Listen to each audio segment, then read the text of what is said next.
Ating pag-usapan ang tungkol sa isa sa mga istorya at katanungan ng Tyrannosaurus Rex ba na nakita natin sa mga pelikula ng Jurassic World ay ang orihinal na T-Rex mula sa Jurassic Park franchise. O ano? Kung isa ka man sa isa sa mga nakapanood ng mga pelikula ng Jurassic Park, Jurassic Park 2 at Jurassic Park The Lost World ay siguradong maaalala mo siya. Karamihan sa mga fans ang tawag sa kanya ay si Rexy at siya ay isang babaeng Tyrannosaurus at ilang ulit natin siya nakita sa mga sumunod na pelikula. At sa Jurassic World franchise may makita tayong T-Rex at minsan na niyang kinalaban ang Indominus Rex, hinuli at muntik nang maibenta at pinakawalan sa mundo ng mga tao.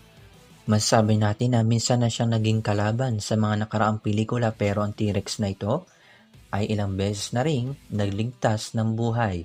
Para mabigyan ito ng linaw kung siya nga ba si Rexy, pansinin natin ito kung paano kinuha ang atensyon ni Dr. Alan Grant si Rexy sa unang pelikula ng Jurassic Park.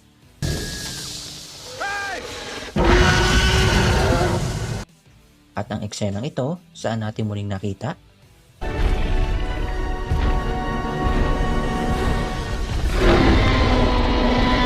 Ang T-Rex na nakita natin sa Jurassic World franchise at Jurassic Park ay iisa.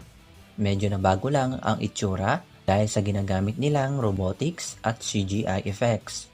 Kung hindi ka pa rin kumbinsido, dagdag mo pa ang mga sinabi ng isa sa mga direktor ng prangkisa na si Colin Trevorrow na si Rexy, ang original T-Rex from Jurassic Park, ay buhay pa rin at siya rin ang nakita natin sa Jurassic World, Jurassic World The Fallen Kingdom at muli natin siya makikita sa Jurassic World Dominion.